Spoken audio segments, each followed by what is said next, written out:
I want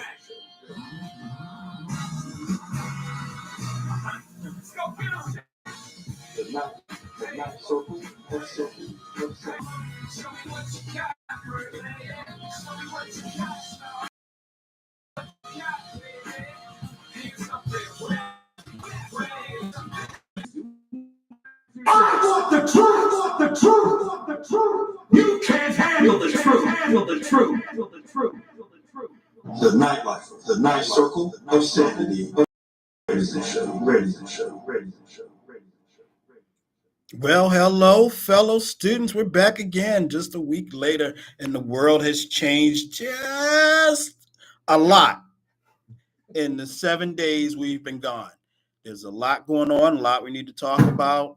There has been drama and comedy and dramedy happening in America, in the world for the last 7 days, and we need to talk about it, and we will talk about it. First things first, I want to apologize to the people watching on YouTube. For some reason, my camera is looking at the back of the laptop instead of the front of my face, which probably is better for a lot of people, but I'll get that fixed because I am not the technical guru that people think I am, but I'll get that fixed.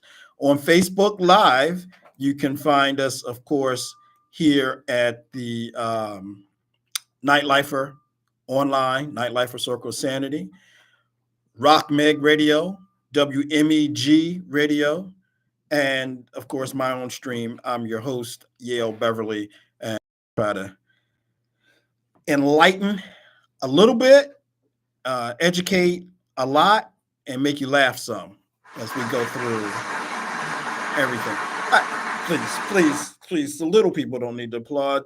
For me, you can applaud for the maestro behind all the technology over there. One DJ Rock Nice, Wayne Brooks. You know you're gonna get slapped, right? Well, I didn't use the other name. You want me to use the other name? No, I don't want you to use that one either. Because I could use that one right now. Do you want me to do that? Because I could do that. Nah, we good. I mean, if you want me to. Nah, we good. You sure? I'm sure. I'm trying to help you, Ike. Nah, I'm all right. You sure? I'm all right. You sure? I'm sure. Okay. All right. But if you need a DJ for any event that you have coming up and you can't find anybody else, you should call Rock. This man is the man with the plan. You ain't say that when you turned the age you turned, did you? So let me, in the interest of full disclosure, let me say a few years ago for my 60th birthday, I hired DJ Rock Nice and his Mafia crew to DJ my party. It was a huge success. His collections agent, the gangster assassin Luca Brazzi, call in, you watch. the 2 foot nothing ankle breaker, made sure that all funds were collected and paid when they needed to be collected and paid. But Rock is the man. He's. Did I meet all your requests? For the most part, yes, okay. yes. I don't know why you let Troy show up, but that is what it is. So look, we got to talk about a lot tonight. As you may have heard, there was a verdict in the trial for former President Donald Trump. And if you follow me on Facebook, you know that I posted a meme that said, and this is how I honestly felt, I wanted 5. I was going to settle for just 1. But we got all 34 people. We got all 34. Can I get a high five for we got 30, we got all 34. 34. That day will now be known as Kofefi Day. And those who don't remember Kofefi, in 2017, then President Donald Trump, while trying to tweet in the middle of the night, fell asleep and texted something, and it came out with Kofefi. And then his agents of idiocy tried to say it was an actual word. It really was not an actual word. So for the last 7 years, 7 years, we've been trying to figure out what Kofefi means. And I'm here to say that now Kofefi means 34 convictions. Okay. Gotcha. We gotcha. We gotcha. So before we dig into that and some other things that are going on, and we will talk about the WNBA. Caitlin Clark getting our ass handed to her. We're going to talk about Caitlin Clark. We're going to talk about Caitlin Clark, the WNBA. We're going to do, you know me, you know how I do with history and bring stuff full circle. We'll talk about that. But I have some special guests in my studio tonight. Two very interesting people, very dedicated. I understand that for those who don't know, this show is broadcast out of Baltimore, Maryland, right down the street from the stadium for the greatest football team in America, the Baltimore Ravens. And, yes, sir. Full disclosure on the show, right? Mm-hmm. I'm sitting next to some Cowboy fans. Oh, no. He's not a Cowboy fan. Oh, you better not say the Commodore. Not the Commodore. The Commodes. This is about to be over. But you're show. Excuse me? Didn't you guys trouble? Did we get there? Yeah. But you trouble. Cowboys fans, every year, what do we do? They went home week 13. We still the highest grossing team in all of America. Right, because you all are gross. Every year. you gross. Oh, we're going to do, and how, look, I know it's improper to ask a young lady her age, but 1995, I think, was the last year the Cowboys went to the Super Bowl. She was like 2 years old. So If that. So, you know, we can choke all we choke. We got there. You got there. We got there, and we are the only team. Your main man was paid. We are the only team in the NFL That part. to have never lost a Super Bowl we've gone to. Your main man was paid. Oh, he got really paid. He got paid. He was bought out. No, he wasn't bought out. We were outcoached. It's just that simple. And I mean, let's be honest. This year we play the Commodes and the Cowgirls. Yes, we do. We do. Yes. And y'all. And then we'll come back and discuss this. Yeah, we will, because we're coming down to Dallas to hand that out. Dallas, I'll be there. And I'll be there too. We're going to hand that out. And I'm not sure. The station is taking a field trip that weekend. Right. And I'm not sure if we play the Commodes here or there. Don't matter. It's Commanders this week. Because I understand Magic is talking about changing the name of the team again. Yeah. So as a fan of the Washington team, have you ever read or watched the miniseries Handmaid's Tale? Yeah. Okay. So the people in charge of the new named country that is taken over when the government's taken over, they are called commanders, That's right? True, that's true. Right? That's true. Okay. Yeah. So whoever came up with the name didn't do research, and I have it on good authority. I don't particularly agree with the name either, but I have it on good authority that there were three other names. Runs through my veins, and it should. Are you from the DC area? Born and raised. Okay, well that explains your indoctrination. Yeah. Just like Win or lose. But I have it on good authority that there were three other names that were above commanders, and Danny Snyder on the way out said, "This is the name I want because I know it's new ownership in there now, so we'll see what comes of that." But yeah, even more that was asinine. All Snyder had to do was make a donation. He could have kept the Redskins name. Well, that's the story, but there are several tribes of Native Americans, and there was only one tribe that was asking for the money. The other tribes were like, yeah. And I always said Danny Snyder, being Jewish, had no problem with the name. However, if someone said we should call them the Hebes, he would have had an issue, right? Right. So you may find one person that has no problem with it, but the overall community should have the say. And when the name was created and the team was owned by the most racist owner of all owners in the NFL, a man who said the Washington Redskins will have a black player as soon as the Harlem Globetrotters have a white player. Yes. See, I go back in history. See, he'll tell you with me in sports, is history. It's real. It's real. It's real. But I understand. I have family who in the DC area, and it's real. Like you guys live. The Washington team is the only it's the only fan base I have ever been a part of or seen that is forever optimistic. Now, last couple of years, you guys have not been. But I worked with a guy several years ago, and it was like week 12, and the Skins were like 4-8. And no, like 4-8. And this guy said, and he was serious, if we win the rest of our games and the other teams in the division lose all of their games, and another team were like, I was like, so in other words, what are you trying to tell me that if all the other teams in the NFL die, yeah, we can make the playoffs? I was like, that's the DC way. That's the DC way. What makes you think this is getting ready to happen? Like, but I understand.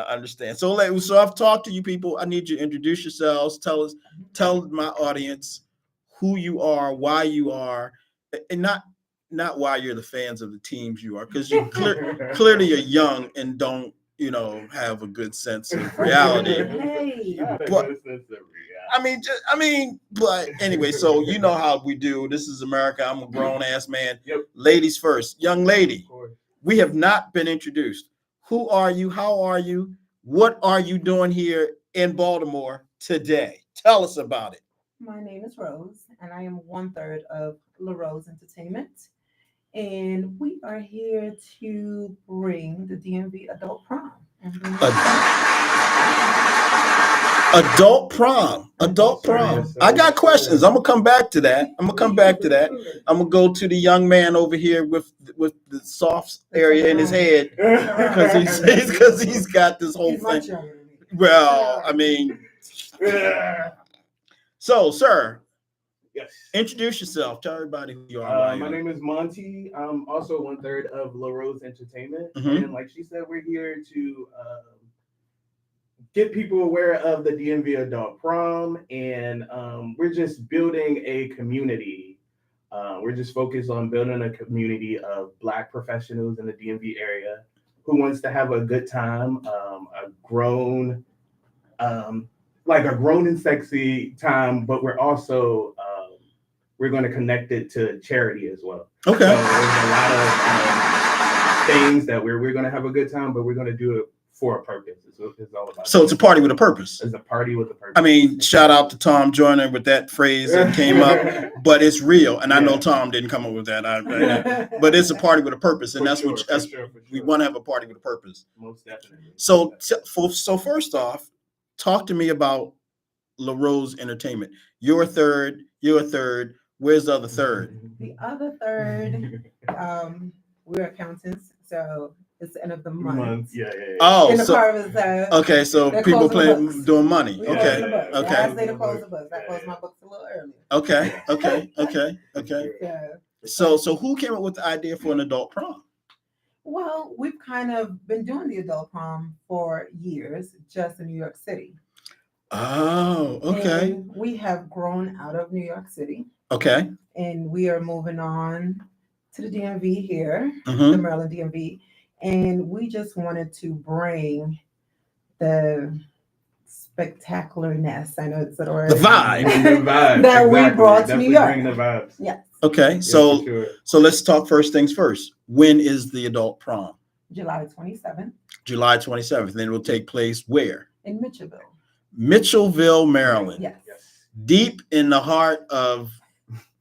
Not too deep. Commander, where everybody can get to. Well, it's like Commander's territory, right? Yeah, so one of the things I've, like as I said, I had my 60th birthday party a few years ago. Inside the beltways, especially inside 495 beltway, if you live in PG County, you say, I'm from PG. You live in Montgomery County, I'm from Montgomery County. You may take it down to the area. I'm White Flint. Like they get down. Yeah. I'm Landover. Like they go in deep. Yes, we do. But those same people, you take them to Mexico and you say, where you from? What do they say? DC. DC. I'm from DC, right? Everybody wants- everybody from DC, right? Everybody wants But to you be take DC. some like me, like Rock, and we go out there. And where you from? We're from Baltimore. Yeah. Straight All up, day. straight all day. With a D, not a T. If you say it with a T, you're gonna get slapped. You're gonna get slapped. But we are Yeah. separate and better than equal than the people in the DC area. Now we know. Now look. I know they say the same thing about Better us. than equal. They say the same thing about us. Tough. They say the same thing. I'm only giving the energy that I There's got. always been this. I don't get it. This Rivalry. between Baltimore and DC. Okay, so let me tell you. Baltimore. Let me tell you some. Baltimore and Let me tell you DC. some of the impetus for that. Right. Mhm. When I was growing up, phone numbers were 7 digits. Mhm. Okay. And then as the phone company tried to tell everybody, oh, we're running out of numbers, so we're going to come up with area codes. Correct. Okay. Baltimore's area code originally was 301. thank you. 301. We had 301 first, They ain't got nothing to do with DC. though. but then they gave it to DC and gave us 410. Well, technically, DC has DC is- 202. Yeah, 202. Well, the DC area. Yeah, Well, yeah. DC was 202, Yeah, and the and everybody surrounding around there was areas still 202, like and we were 301. 301. Mm. And then they broke it out, and for some reason, I know for a fact it was just a clerical thing. Somebody said, "Well, this makes more sense. We just give 301 to the." Because that side is better than equal. That's why they did it. Yeah. So that's why you guys keep getting It's like a messed up. hierarchy. I mean, I'm kind of just thing. assuming because I rep New York City all the time by Hard. ways of Panama porque yo soy una Latina. But DC, I mean New York 21. No, what is it? well, I'm from Brooklyn. That's a 718. 718. 718. The 718 Uh-huh. from back then. Uh-huh. Back in the 90s. But you're from New York, and you're a Cowboys fan from New York. So I'm a Cowboys fan from New York, but I'm born and raised in Panama, Central America. So the only time we could see any other football team play was when America's team got to play them. So we automatically, myself, became a fan of America's team because that's the only way we could watch American football. There was only one English channel back in the 80s, back then. Okay. So the only time we got to see basketball were when the Knicks or the Bulls played, the big Well, teams. you didn't the Lakers? Y'all didn't get the Lakers? When they played those teams. Okay.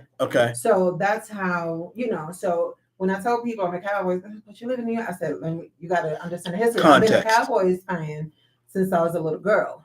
Now, for rivalry in the house, my brothers are 49ers. My dad is a Giants fan, But Well, your dad, I mean, he was in New York. He understood. Listen, diehard Knicks fan. Every year they're going to win a championship, kind of like, Like the Commanders. Commodes, Commodores. I try to be respectful as a current athlete, former athlete. I'm not a sore loser, okay, nor a sore winner. So I give people their credit where it needs to be. I thought that the Ravens should have taken it all the way or got really, really, really, really, really, really, really close. We did get really, really close. But 17-10 is really, really, really close. No, It should have been 24-17, it but was too much money taken on the table, though. Yeah. That should never come between the skills. so let me give you reality because this is what I do. Mm-hmm. And Rock will tell you, first of all, I'm not really a conspiracy theorist, Mm-hmm.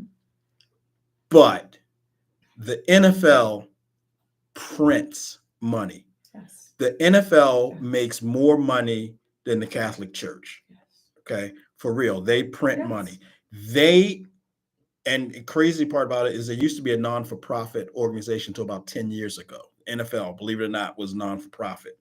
However, the numbers the NFL gets for broadcasts, especially playoffs and primetime games, is crazy. Mm-hmm. The marketing, the commercials, the money is ridiculous. The Super Bowl before this last one got something like 120 million viewers worldwide. Mm-hmm. The only way to kick that up even higher was to have, for whatever reason, I don't understand why she's as popular as she is, Taylor Swift go to the Super Bowl. I understand that. 149 million people. That's 30, you're accountant, 130, that's 30 some million more people than they had before. And that's only because Taylor Swift was going to be in attendance at the Super Bowl. Now, if you want to talk about people getting paid, the NFL wanted, I'm not saying they arranged it, but there was nothing they wanted more than to have Taylor Swift in attendance at the Super Bowl. And the only way she was going to be there is if the Chiefs got to the Super Bowl. Only way. The only because way. She was in concert and took a private jet over. Okay. Pretty sure they paid for it. Yeah. Look, it is what it is. It is what it is. So let me be clear. I'm not a hater. I thought you guys did great. I'm a fan of your quarterback. I think he can do no wrong. He can do some wrong. Well, he can do some wrong, but talent is talent. Yeah, the man is amazing. Talent is talent. When I was deep into being an athlete, a college athlete, even a high school athlete, talent is talent. And when you played against your rival school, everybody came out. Respect was respect. Yeah. So when you ended that game, how crazy it was. You and that other captain, y'all hugged because like whoever won, you earned it. See, so you're new school, right? I'm old school. Rival game, end of the game, we still wanted to fight. Like it was, and the late great Patrice O'Neal if you go find Patrice O'Neal, Elephant in the Room, stand-up special, it's deep and it's funny. He talked about football when we were growing up. Like there was no hugging and getting in a prayer circle. You know, if someone got hurt, then the team that hurt him would stand over his body like, we fucked you up. And they would sing a song, do a dance, roar, do a Indian yell, like, and it was real. Yeah. So now we've evolved and we hug it out and everyone kumbaya. Well, we don't do that. We didn't still do that. Fight, right? We still want to fight, but the people that want to fight are the people without the talent. Well, that's true. That's the true. People that want to fight are the people without the talent. Because they got money on the game. Game recognize game. And reality recognize reality. Exactly. Right. And the rival of the Baltimore Ravens is the Pittsburgh Steelers. Oh God. We don't have we have hate for them, but in reality, I respect them because we play our best. When it matters, we play our best against them. They play their best against us. Nice. I don't see the Cowboys and Redskins team having like you all hate each other. Like that's some real hate. It is real hate. Now the players, there's a saying, and for the Ravens is when you join the team, you are not a Raven until you beat the Steelers. You ain't a Raven till you play and beat them. The Redskins and the Cowboys, like it's just I don't care. Intent. And from on the field product, the Ravens Steelers rivalry is a better rivalry now than the Cowboys and Redskins was or is now. But when back in the day, that was bloodshed. That was bodies on the field. And you're younger, but you know it, right? For sure. And I know because I was around during that time, even though I was really young. That rivalry was stoked by Coach Allen, right? Who was the Redskins coach, who believed the rivalry more than anybody, and they hate Cowboy fans and Cowboy players, and like I don't remember. And you can see the smoke. I don't remember the last time a Redskin player went to play for the Cowboys and vice versa. Yeah, it's been Like I can't even off the top of my maybe the running back Thomas back in the 70s, but like Cowboys and Redskins hate is that real that the players don't even want to go and play. Once you play for one team, you ain't playing for that.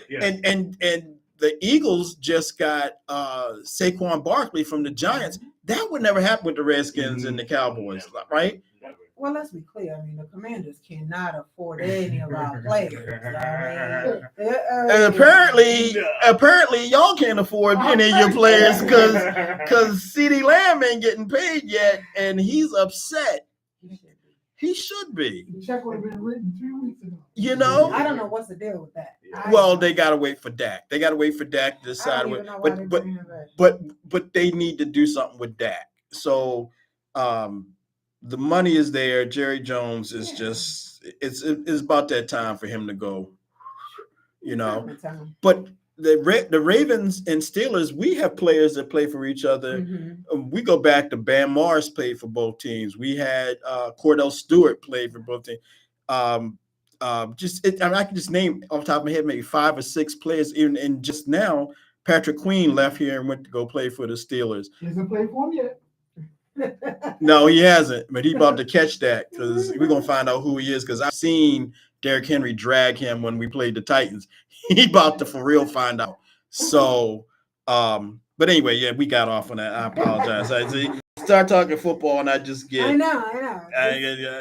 But so anyway, so what you all had this idea? Mm-hmm. You took it to New York, or you started in New York. It obviously was successful. That's why you want to bring it down to DMV. For sure.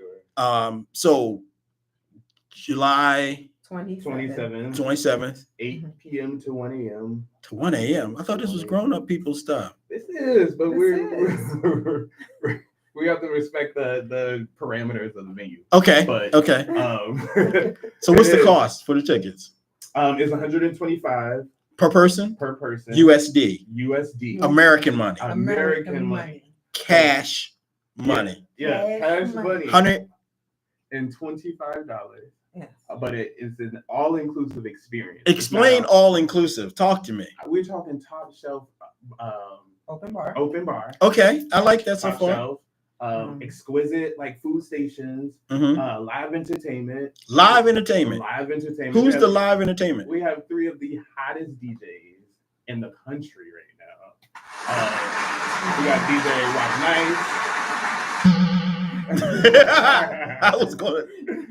So, we also and who are the other 3? The other 2 are DJ 59 from WKYS and DMV area. Okay. And then we have DJ Popo from Atlanta 103. Yeah. Okay. Is that where Frank Ski went? That's where he went, but He's not there anymore. Yeah, he's not there anymore. HUR. He took Bub. Oh, he's on HUR now. I really got to stop listening to satellite radio. Okay. All right. So you got that. So that's okay. And we have cigar bar. We have a cigar bar. A very, very nice, luxurious cigar bar. Yes. We will be having some swag bags. Yeah. Very, very exclusive swag bags. So look, before you all got in here, got situated, the show that was on before me and was moving out, we came in and they were talking about, this, and Rock was trying to tell them to get information about this adult prom. The few of us in here, we were talking about, the prom. And so when I went to my prom, I was, see, let me explain something. My people, my old man was GQ all the way. See what I'm saying? There was a men's clothing store in Columbia Mall, Hyatt Men's Clothing. Okay. This man I was with him when I was younger. He walked into the store for shirt. He bought a shirt and he went to his salesman and said, I need a suit to match this shirt. And it wasn't custom tailored suits, but it was custom off the shelf. Like, so they cut, like, so it was like, so they found a suit for his shirt. I was like, this is big time, because most people have a suit, they want to buy a shirt to match. He had a shirt, he needed a suit made for his shirt, right? So these people let me get a lime green tuxedo to go to my prom, and nobody said, no, son, no, that was my junior prom. But did you feel good? I did, until I looked at those pictures, like, was I thinking? So then that was my junior year. My senior year, I was. Y'all don't know the man from Glad reference, right? So it was a whole thing to have all white parties. Mhm. Before they were all white parties, I wore all white to my prom. I Okay. was cleaner than the Board of Health. White tux, white tie, just clean white shoes, white socks. I was bad dude. But I'm not wearing a lime green tuxedo. But is it a black tie affair? It is a black tie. Very much so. Okay, Yeah. all It right, is black tie. all Bring right. out your best suit. Bring out your best gown. We will be crowning prom king and queen. Okay. Yeah. And we have a little sprinkle of joy of a prize Mhm. for Oh, the Yeah. prom king. we and gotta queen. talk about that. Exciting. Yes. Okay, okay. Yes. Well, I understand we have a caller that wants to get in on this. Okay. DJ Rock Nice. Call us there. Well, caller, who are you? Where are you calling from? And what do you want to talk about? Are you talking to me? Yes. Oh my gosh. Well, I didn't reach out. I didn't know if I was the only one. So, this is Kamal. I am currently incognito, parts unknown and undisclosed. How you doing, my friend? Look, so let me just tell everybody the Nitelifer Circle of Sanity show is and Kamal, you have to turn your phone volume off. Kamal and I started Nitelifer Circle of Sanity back what was that, 2012? Yeah. Oh, maybe. Yeah. 12, 2012, 13. 2011, Yeah, somewhere in there. And we took the show for several years. We did really, we covered a lot of subjects, mostly like we do now. We cover politics and social events and current events. And after about 6 or 7 years, we had to walk away because we offended the Catholic Church. I myself was a good guy. Kamal instigated some shiggity with the Catholic Church, and don't do that. Don't do that. That was all you. And we had to go incognito for a little while. However, so we walked away from the show, and I'm bringing it back now. And Kamal is now semi-available. We're going to try to take this show back to the heights we had before, and I'm just happy as hell that she can now participate in the show and get us back in trouble with another religion, probably.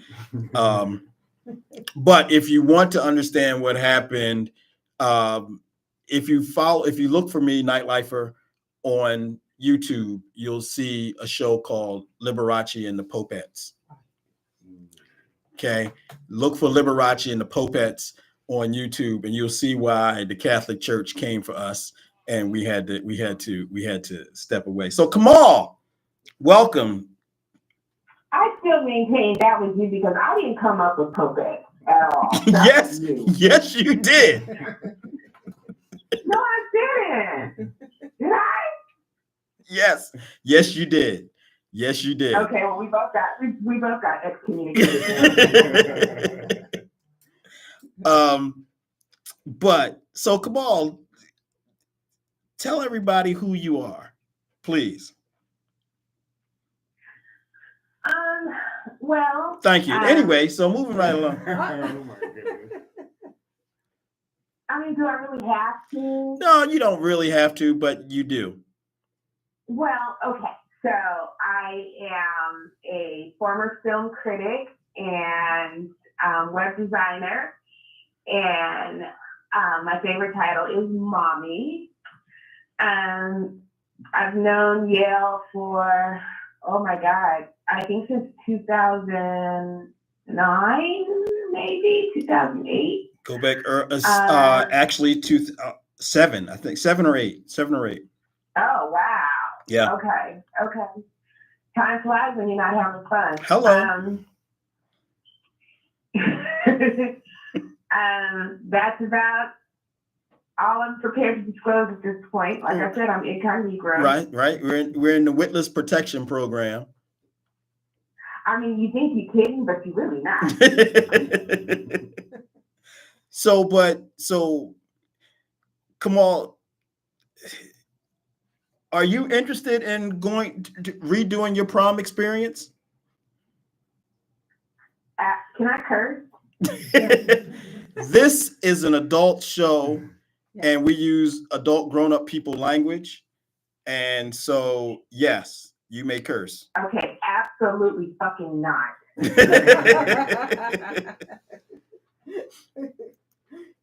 Well, maybe we can create a new experience. Yeah. I'm intrigued on why you I mean, would say it really absolutely not. wasn't that bad. I had a really cute dress on, but the venue sucked, the music sucked. I don't want to say my prom date sucked because he's still a friend, but I'll say the prom date experience sucked. I'll leave it at that. Okay, that's fair. But these people here, these youngsters here, and I call them youngsters because I'll take it. Come on, one of them still has a bib on. I'm not Goodness. saying which one, and the other one has on booties. I'm not going to say which one, but they weren't around during the struggle years of Jerry curls, and definitely had Jerry curls. Well, you were in Panama, so Yeah. In Panama, yeah, that's what I'm saying. You were in Panama. You might be a little bit behind. Did have a Jerry curl. So there was Jerry curl juice all of my prom dress. Thank you for that. Where on your prom dress was this Jerry curl juice? I went to a predominantly white high school. And so because it was predominantly white music. Mm-hmm. So those of us who are not white, we were like, okay, we're done. I think I was at my prom for 45 minutes. And then we broke out. Yeah, it wasn't really because of the music. Was that why it was just wanted Jerry curl juice? Yeah, but we got to figure where the Jerry curl juice came from. She said so fun fact, the man who created the Jerry curl lives around the corner from me. Whoa, so you got free samples. I didn't need them, but yes. Well, so, look, so my prom, I went to a predominantly white high school. We had predominantly white music. And I was actually the president of what was called the Black Awareness Club. Wow. Yeah, so we had to be aware we were Black. So we were such in the minority that we had to be aware we were Black. And before I became president, the Black Awareness president really just was a title. Yeah. Right. But I've always been like a little militant MF. And I stood up for some things. And one of the things I stood up for was we ain't going to do the same prom thing. We're not going to have this white rock and roll and all prom night and exclude the brothers and sisters who are part of this community as well. So I insisted on being put on the prom band selection committee. Okay, so we had a band. Like, this is 1979. Like, we had DJs. There was some stuff popping off, but not in Howard County, Maryland. Not in those days. So we went around to different schools and that were having homecomings and listened to their entertainment and made a selection. And we went to John F. Kennedy High School in Montgomery County for their homecoming, and they had a band. This is crazy. They had a band called Galaxy. Don't ask me why I remember this stuff over 40 years ago, right? And Galaxy was hot. They played a little bit of everything, and they played it well. I mean, they were really good. And at the end of the night, I said to my fellow committee members, yeah, this is what, and they were like, yes, we're going to book, we're going to call, we've already talked, we're going to do Galaxy. And I went and put myself out there with the community of Black students at my high school. It's going to be a different thing because Galaxy, I'm telling you. And we had more prom participants that year, more Black students showed up, right? And I got there fashionably late. This is my senior prom in my all white tux and my all white, everything clean. Driving my aunt's Cadillac Seville that she let me borrow for the prom. It was phantom gray.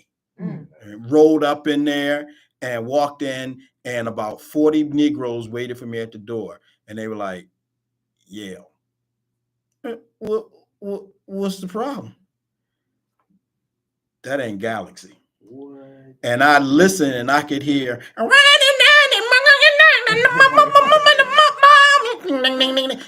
what the hell? So I walked in, I found the class president. I said, "Mike, where's Galaxy?" This guy's honest truth. He said, so there's this performer, Roberta Flack. Have you heard of her? Wow. I said, yeah. He said, well, she took 3 members of the group and the group broke up. So they're now playing with this Roberta Flack person. Wow. So the booking agency sent us 2 groups. I said, is one of those groups black? He said, not exactly. What is not exactly? Well, their drummer is black. Like that don't count. Oh, man. So we did not have Galaxy, all white prom.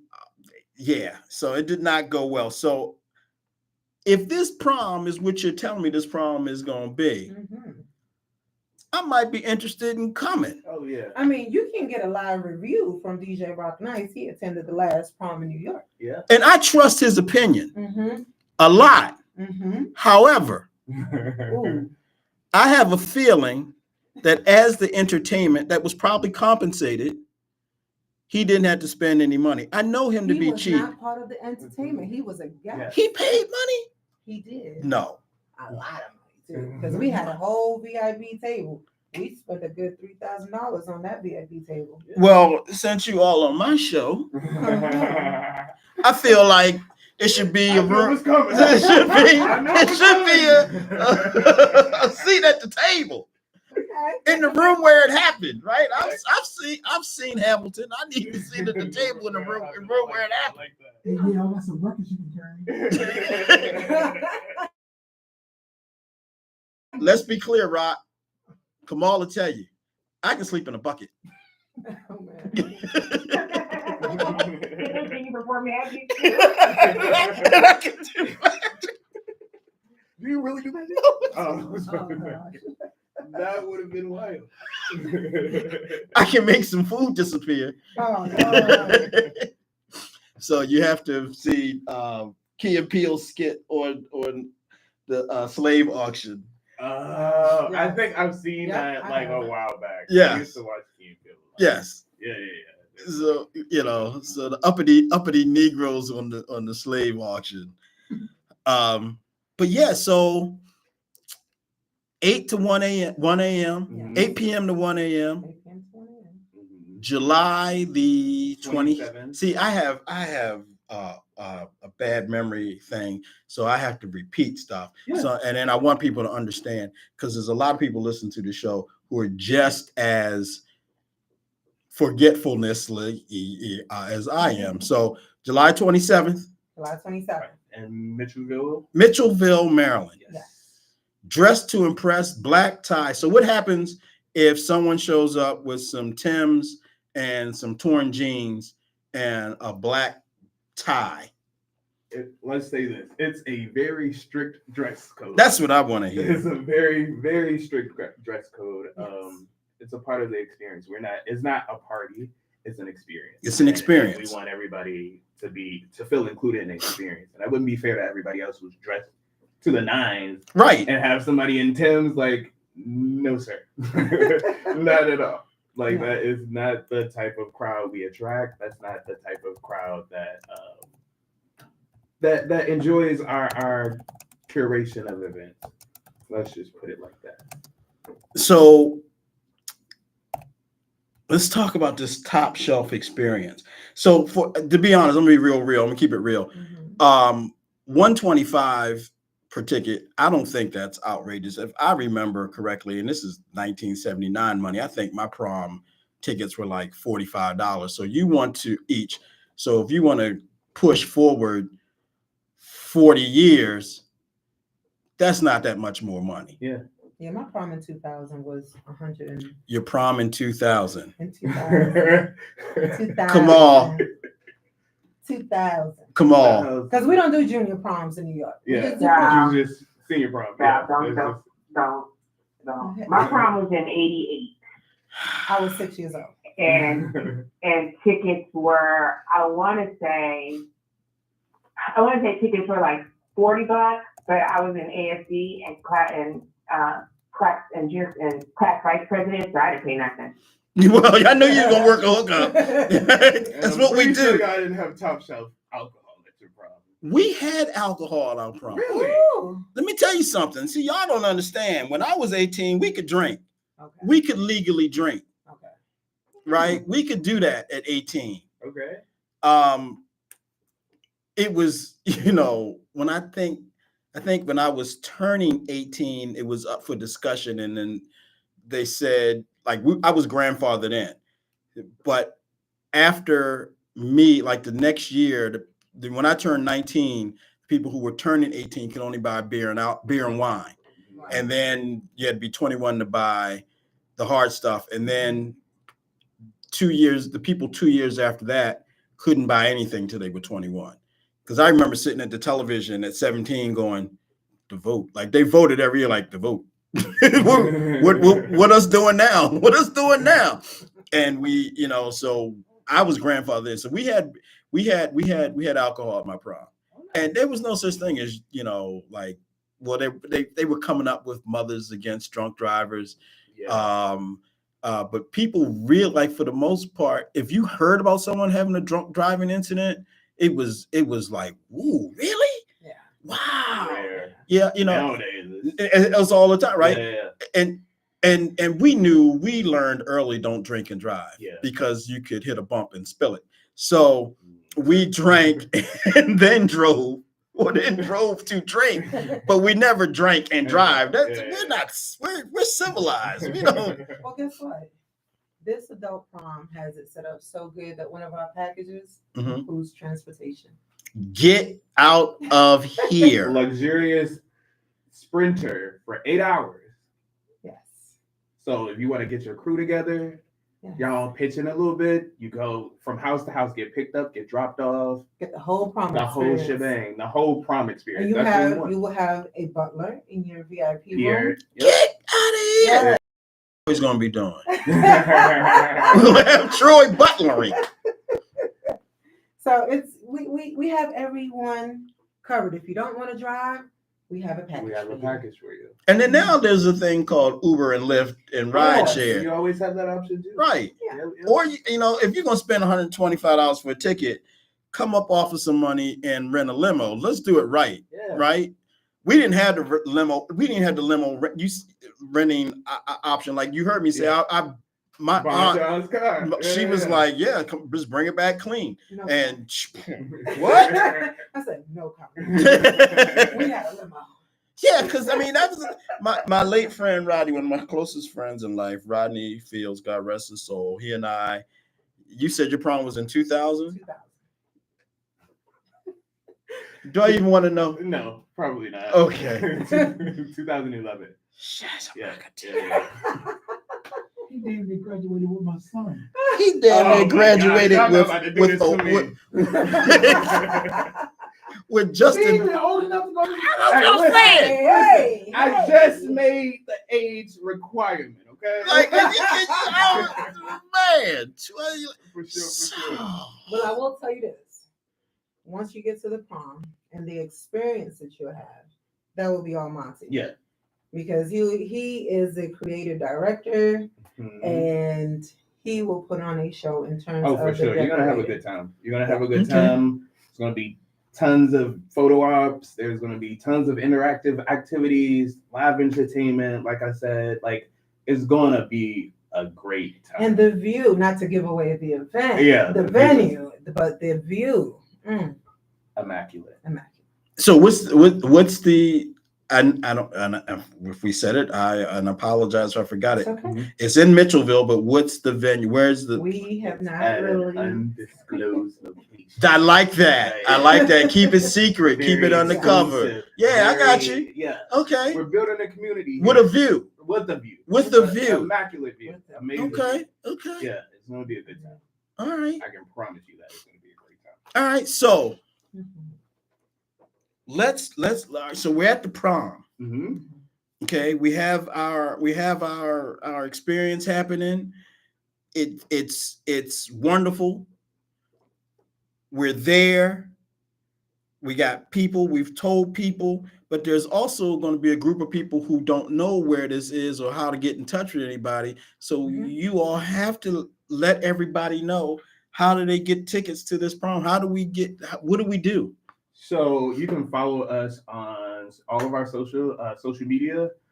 We have the link to purchase tickets in our social media bio. Okay. Instagram, Facebook. TikTok. It's La Rose, LAROSE. Spell it again. Spell it again. LAROSEENT. Uh-huh. That's all of our handles across all social medias. And then you can go to Ticket Spice, which is directly there. But if you go to our social medias, the link is in the bio. So you can click it like right there. But like if you wanted to go on the website, it's LAROSEENT.ticketspice.com/adult-prom. But it's easier if you go to.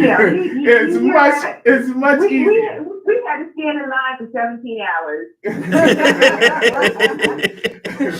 Yeah, it's much Just go easier. to La Rose ENT on Instagram, TikTok, Facebook. Link is in the bio. You will see all the flyers, all the promo, and you can click on any of them. Yeah. And you'll be directed right to purchase a ticket. Can I ask a question? Sure. Because y'all made mention of a package. Is there like a radius that, if I put the transportation package, is it a radius that I have to be within to qualify for that?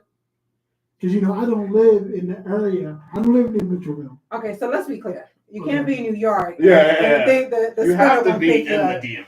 So you have to be within the DMV. Okay, all right. You didn't say that part. Okay, here we go. You have to be within the DMV, right? You only Is have Baltimore considered the DMV? Because we like separate. You guys want to be separate. Y'all claim the DMV when it's convenient for y'all. Nonetheless, yes, Baltimore is included. But yeah, most definitely included. And yes, I can say it with a T. So Baltimore is included. And for the Baltimore folks, Baltimore. Well, Ray Lewis says it with a T. Yeah. Rock Nation, y'all can get picked up. Yes. Y'all can save the $42 on gas. Yeah, you can. Yeah, but we have three tiers. Three tiers, very exclusive packages. So we're talking above and beyond the 125? Yes. So 125 is just the entrance. Yeah. So if you entrance, book a liquor. Yeah. But if you book a package, there are VIP tickets that are included in the package. So the 125 is already included in the package. Okay. Yeah. Okay. So we have like three tiers. So we have the Light Rose VIP package, which is $1,200. It's a table for four. You get four exclusive VIP tickets, unlimited drink, unlimited top shelf all night, and it comes with a bottle of champagne. All right. You want to be able to get unlimited 25 tickets? It's open bar 8 to 10. Our packages, you get open bar, top shelf all night. You have your own private table. Like that? Yep. Your own reserved table, and then that one comes with 2 bottles of champagne. Now the top tier package, which we only have a few of those, a handful of those, is our La Rose VIP package. That's $4,000, right? But you got a private room outside of like everybody else. It's a private room with a table with 10 exclusive VIP tickets. You have a luxury sprinter for 8 hours, unlimited top shelf drinks all night, 2 bottles of champagne, and you get 10 of our exclusive swag bags, which these swag bags are out of this world. Retail price at $300. Yeah, retail price $300 each bag. They went crazy for it in New York. Oh, I'm sure. Like, and my partner here, she's the curator of these swag bags, and when I tell you they're immaculate, they are immaculate. Like over the top with like Hollywood Party and what they go home with. It's up there. Yeah, it's up there. I'm gonna get a real Rolex watch, not a Rolodex watch with the D. We ain't say all I ain't say no Rolex. Well, yeah, it's going to be immaculate, like amazing. So I have a question. So you said your prom was 2000, your prom was 2011. This is a serious question. Mm-hmm. Either one of y'all write in cursive? I do. That's the only way I learned. Well, I think it started getting like as I was learning. So I have a funny story. So in Panama, we only learn how to write in cursive in school. Okay. So I get to the U.S. I speak absolutely no English, but I understood it because my folks speak patois. Okay. So they, the broken English. So I'm in school, and it's my first day to take notes. Okay. And I said, "What is this on the board? It makes no sense." So I come home and I give it to my grandfather and says, "This makes no sense." I said, "Grandpa, these people don't know how to write because they're printing everything." So when I took notes, all the words are just and poor grandpa, right at this point, I don't know, he's in his 70s. He's like, "What? I gotta wait for your grandma to come home." Who takes notes like this? So, they spoke Spanish. So grandma comes home. But here's the trick with Nana. She was so strict. I could not talk to her in Spanish at home. So I had to find a way to explain to her why my notes look the way that they. And I'm sitting there, and I said, "Forget it." And she said, "You come back here." I said, "Give me a second." I ran downstairs, opened a dictionary, and I'm translating words. And I'll come back upstairs and here I'm trying to pronounce. And I said, "Es la people." And she says, "Forget it. So just tell me what happened." So after a couple years, I learned how to properly print. But nonetheless, I still scored the highest math score in New York City while I didn't speak any English. That part. Well, math is universal language. Yeah. Right. And I can score 0 in any math. Math and I have never been friends. It's funny. So my sister is a math teacher, a middle school math teacher. And back in the 90s, when you all were not, anyway, I worked at Johns Hopkins Hospital. She worked at Dunbar Middle School. It literally is down the street. It's closer. Hopkins is closer to Dunbar Middle School than where we are right now to the stadium. If you came up, you saw the stadium. Yeah. Wow. So on my lunch break, sometimes I would go sit in on her class. And my sister she's younger than me, and she's hard. Like she is very demanding as an educator. And I would hear these horror stories about how stupid these kids are, and they don't pay attention, and they don't. And being that she's my sister, I'm like, "Yeah, really? Yeah, this is ridiculous. This don't make any sense." So I'm in her class one day on my lunch break, and she's like, "I got this class coming in. They're going to get a test. Anybody not prepared, they're out of here. We've been studying this all week long. They should ace this class. They don't. They just, because you said the blackboard thing, right? So and I was like, "Yeah, this makes no sense. The parents aren't involved. Nobody cares." And she says, kids that come here without the books, without the notebooks or the pencils, out. No cut card, right? Mm-hmm. Don't know this work. They just don't. I don't want them in my classroom. I was like, "Yeah, because that's how we were raised." So the kids come in, they sit down, and she raises the blinds on the blackboard to look at these math problems. And I was like, "These stupid." And I look up at the math. Nothing. This is 8th grade math. I was like, "I see what you mean." They just thinking, "Oh my God, this is with 8th grade." We were doing fraction conversions like I've never seen before. Like, why is there a Y? There's no Y in it. Y is not a number. What are we doing? So you people who are like doing math stuff, Mhm.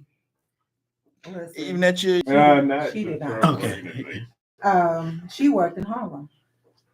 Give them that applause track, Rock. Thank you. Okay. But and she's the accountant, the only person with a computer in the office, right? And she comes home and she says, "We got this new program, and I had to learn it, and I want you to learn it." And I'm like, "But I don't love it." Right? So I say this because I did go to interviews for jobs, and they said, how well do you know Excel? And I said, "Do you know Lotus 1, 2, 3?" Yeah, wow, you really went back. Okay. You went And really they said, far Lotus back. 1, 2, 3. I said, Lotus 1, 2, 3 is Excel. I can give you formulas that you've never heard of. They said, "No way." I said, "Okay." And Rose, can you do this? At 11? Lotus 1, 2, 3 at 11.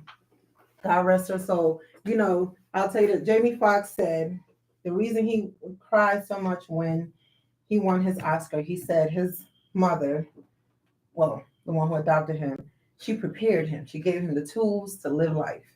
Now, as an accountant at 42, with your nana and your parents, my nana gave me the tools.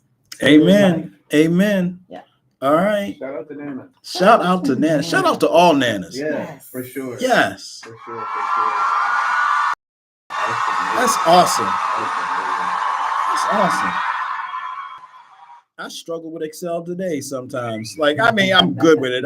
What I do in my real life, I have to deal with Excel. Sometimes the numbers just don't do. And then someone said to me that, and I was like,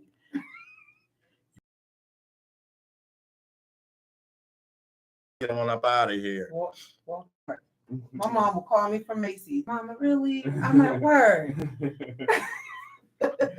I'm with Mama. What's 15% of $54.99? I still don't know how to use they call it a scientific calculator. Mm-hmm. So I went through college without knowing how to use that calculator. And I mean, it was the biggest pain for me that I spent $180 on this calculator. And I looked at my dad and I said, "I don't know what I'm doing. I'm going to fail math." He said, "You fail math?" He says, "Listen, it doesn't matter how you get to the answer. As long as you get to the answer." Yeah, that's what I love about it. Okay. So I get to class and my teacher fails me. I said, "But was the answer wrong?" He says, "I don't understand your formula." I said, "I created a new one." There you go. He looked at me, he said, "How?" I said, "Let me show you." This white professor, he sat and he said, "I just want to go inside your brain for a second because I don't know how you're putting numbers together." I said, "Well, you show me this formula. It didn't make any sense." So I created this formula and let me show you. And I made it make sense. And if I show it to anybody in the class, they're going to go, "Heck yeah." He said, "Let's try it." And we teamed up in class. He puts the formula up and I put the formula up. He said, "Who wants to volunteer to solve either one?" His formula took 15 minutes. My formula took 5 minutes. Same answer. Same answer. Yeah. You all were the kids we took lunch money from. I'm just telling you right now. Almost 6 feet. It's never gonna happen. No, it was. You may not have thought so, but in the 70s, y'all was gonna lose some lunch money. No, I was a kid you did not know. No, but we'd have found a way. Like it'd have been my like. brother, I used to listen. My brother's 3 years older than me. Okay, and he used to come get me. I'm gonna go get my sister. I would fight dudes for him. Well, sometimes you don't have to fight to get the money. Just come like, "I don't know how you got, like, I only have 4 quarters and a dime and I need $1.25. And you give me that 15 cents because you'd feel sorry for me. Cause like this stupid motherfucker, right? So, I appreciate, look, guys, I'm going to post your information on my page. We're going to post it on Rock Meg Nation. We're going to put you out here. We're going to have people come to this prom. And I'll probably find my way there. I'll probably take the helicopter. Yeah. We got a landing pad right for you. Got a landing pad. We do have a Yeah, landing pad. because I will, I could, rappel in, but going back up would be a problem. So yeah, having that marries well with what we do. We'll probably start listening on the show now. I have to views, honey. I mean, what can I do? But I mean, you brought up Trump. Can we talk about Biden right now? We're gonna talk about Biden. saying? We're gonna get to Biden. We're gonna get to the border. But I'm 5 months before an election. I'm upset with the depth of that. We're gonna talk about that. Yeah, before you do that, can you give that contact info and repeat the date again?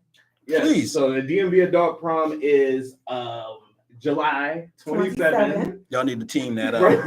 Pointed, for those who didn't see, he pointed and she was like, so y'all gotta get that. July 27th. All right, here we go. 8 to 10. To 1. To 1. So July 27th from 8 to 1 a.m. In Mitchellville, Maryland. You can follow us on all of our social medias. It's LaRose ENT at LaRose ENT on all we don't fool with X. Mention the lineup again. 3 of the top DJs in the country. Yes. Let's say that. 3 of the top DJs in the country. DJ Rock Nice. Say what you saying. DJ Rock Nice. We got DJ Rock. On DJ 59 is going to be on the ones and twos. And also from Atlanta, DJ Popo is going to do a set as well. It's going to be a night to remember. It's going to be an experience. And check out our social medias. It has all the information. It has all the links to buy tickets. It has all of our package information. If y'all want to step out and really step out, we got some very, very, very exclusive VIP packages that y'all don't want to miss. All right, Rockman Nation, let's make it happen, man. Your boy definitely gonna be in the building, so let's come on, show out and show up. All right. All right. So let's get to it. Let's do it. So let's start. We're going to cover this real quick. The W in Caitlin Clark. So I haven't heard that in years. I apologize for that. I can't stop that one. We tend to be upset about the publicity that Caitlin Clark is getting, right? And I understand it. I understand the animosity, the anger, but I feel like it's misplaced because I think people are missing 2 big things. Thing number 1 is this girl didn't choose to be who she is. Okay. Just like we caught hell for being black, as if we stood in line and said, well, I want to be black so people can fuck with me all my life. Right. And I had to learn the hard way because after her school beat South Carolina last year in the NCAA tournament and they were talking her up, I was like, what? Because I'm a Dawn Staley fan. I'm a Dawn Staley fan from back in the day when she was in college, and then when she went to the Olympics, and then she had to play basketball overseas because there was no WNBA here. And she's a baller. So when they lost, they can't, and I don't care if she's. And I watched this white girl can play some basketball. I mean, I'm gonna give it to her. Absolutely. She can play some basketball. She's doing things that hasn't been done in that period, right? Right. In college, whatever. White or black. She can hoop. You can't. I didn't believe it till I saw it, and I saw her do some stuff, and I was like, well, I'll be damned. Yeah. Okay. So let's give her that. She can hoop. She knows how to play. Okay. White America is always looking for someone that they can lord over us. See, we lost basketball to y'all, but we got one that's coming up. They did again. Great White Hope. The Great White Hope. Yep. They do it with basketball, football, boxing, right? But I'll go back to was 79 when Larry Bird and Magic Johnson came out of college. They did the same thing with Larry Bird. And I have to I'll smack myself in the back of the head, say the same thing. I said the same thing with Larry Bird. Before I saw Larry Bird play, I saw Larry Bird. No, Larry Bird can play some basketball.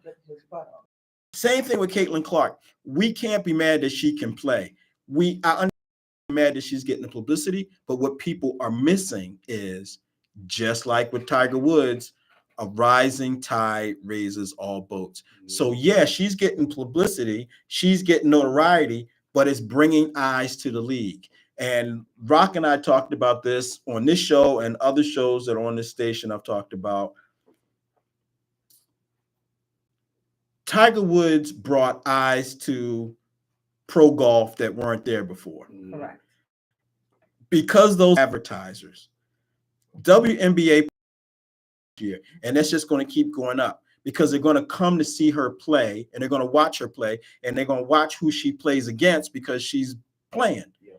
That'll bring the money. If she's got to be the spokesperson to bring that money in, take that and realize, you know what, this is good for everybody. Yeah. Because the WNBA is run by the NBA, okay? Mm-hmm. And they have done that league dirty. First of all, they're nowhere near as many games. The games don't have, and again, as we talked about, football, NFL prints money. Every game is on some channel. There are no NFL games that aren't televised. Correct. There are NBA games now that are televised that wouldn't have been televised. As you said, when you were growing up, you only got the Knicks and the Bulls.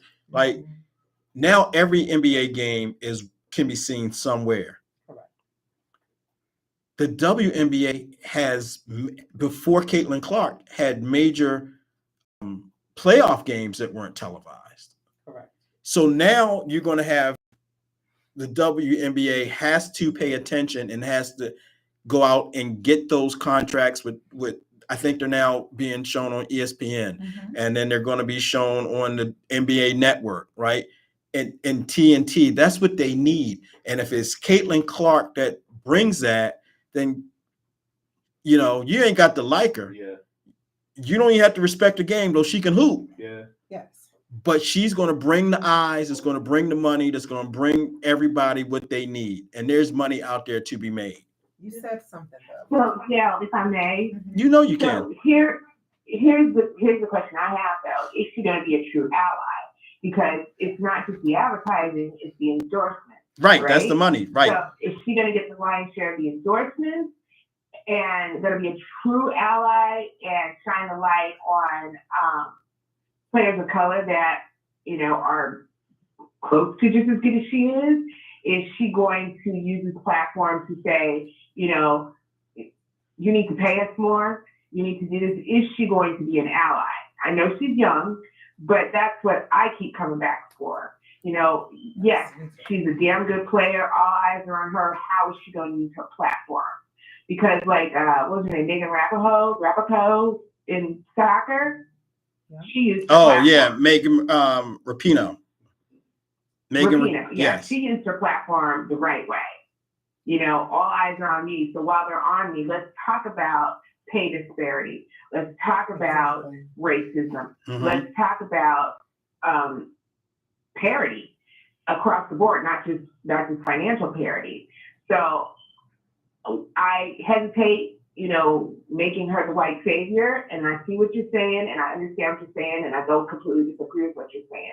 I just want to make sure that, all the light is shine on her, and she just walks away. So, without saying anything. Is she obligated to, share the wealth, as it were? And by share the wealth, I don't mean, give up her endorsements or whatever. Right. But I mean, talk about it and get some notice on the other players and get them some money. Well, Kamal, and I know you remember this too. I mean, you're nowhere near as old as me. I think I'm the oldest person on the East Coast these days. But it's the same thing. I think history repeats itself. When Magic and Larry Bird came out again, and Larry Bird went to NBA teams, the Boston Celtics, and Boston, all that Bird at the time as well. and Bird's way. It took, and I don't even know who was the person who, or the entity that brought that to be, but Larry Bird and Magic Johnson did a commercial together. And that commercial, I believe, was for tennis shoes. I think they both wore ponies. All right. For those listening on your devices are going crazy too. Somebody is a tornado warning that just came up. So we apologize for the emergency warning system. And thank you, Obama, for that, putting that on everybody's phone. That part. Right. Wow, he did something. He did. I don't understand why I can't turn it off immediately, but thank you, Obama. Yeah. But again, Larry Bird and Magic doing that commercial put a spotlight on Magic, and then their rivalry grew. So in order for Caitlyn, and again, she's what? I don't know that she has it in her head. Fish, I'm gonna come to you.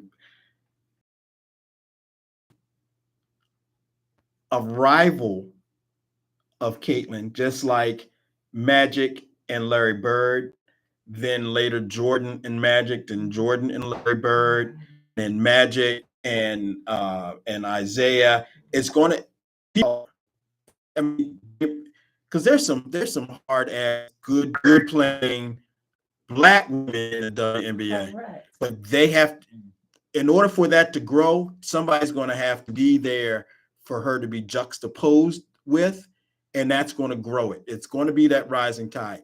Now, does she know to do that herself? I don't know yet. I really don't know. But it's going to take, like, I'm not sure the amount, but it's like straight out her or Angel Reese or somebody to be there, to be that rival. And that's what's going to blow everybody up. Got $28 million over the next 8 years.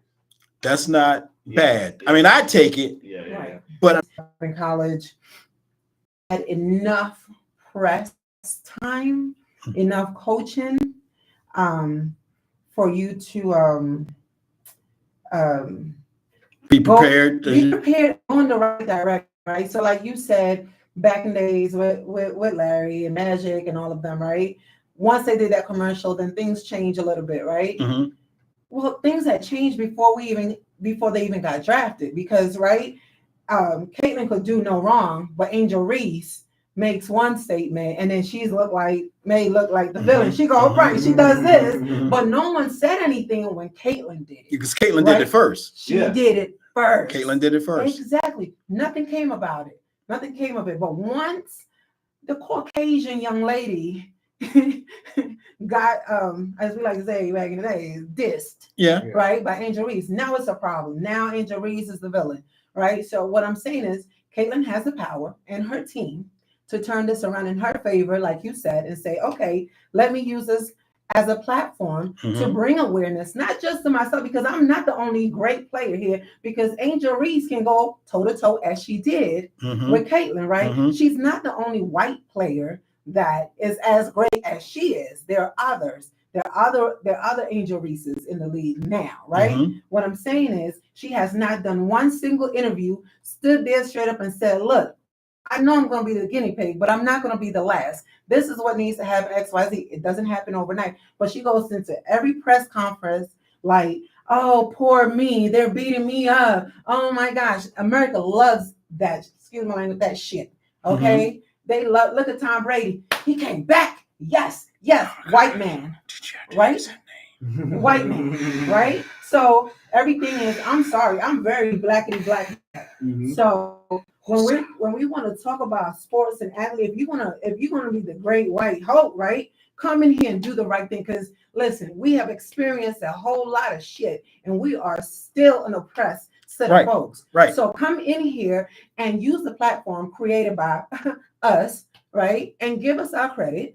Number one, and two, speak on it.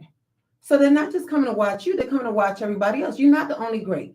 and come in here with some confidence. You had all that confidence and all that talk back in the days, right? So not back in the days, but just the other day. Mhm. So come in with that same confidence when you were playing in college. Now you have grown women, because these are grown women. And that, you know, what you're saying is key, and that's part of it.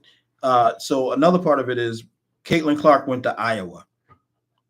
Okay, so for those who don't realize, Iowa is, you know, the heart of MAGA country. Now, I'm not saying that's her politics, but that's where she came from. Okay, Larry Bird went to Indiana State. Okay, there's an education. Now, yeah, you there's the NIL money that happens, and they get paid that, and they get prepped for that. However,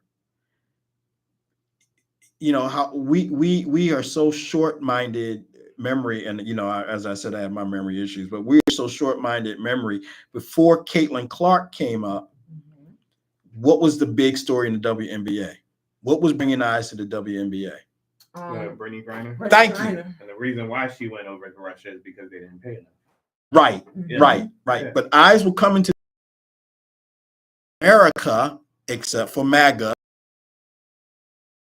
coalesce behind what happened to we all want Brittany to come home. Yeah. So Brittany gets pushed aside because now we got this white girl who can play basketball, and we can get behind her for the right reasons. Now, Caitlin Clark has not declared who she is yet that I know of. Correct. But we knew who Brittany Griner was. So people who were on her side, allies of her, were still a little uncomfortable because of Brittany's clear sexual orientation. Okay. Now we got this white girl, and I think they all want her to be straight. She doesn't strike me as straight. Correct. But they want her to be straight. They want her to, like, I just envision her looking like the woman from her own, the baseball player, the one whose father had brought her up, right? I can see Caitlin Clark wearing looking that same way, in a dress, right?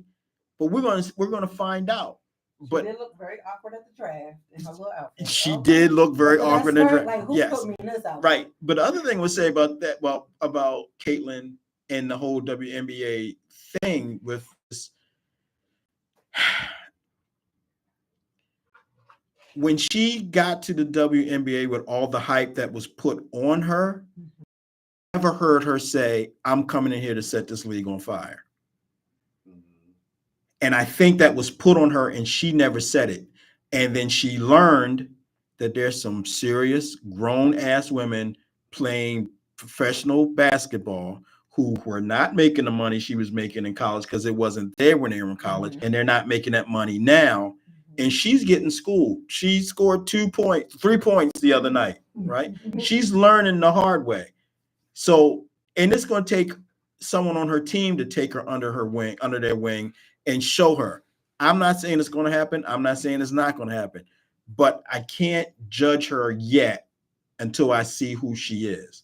She's not going to make it. She's going to burn.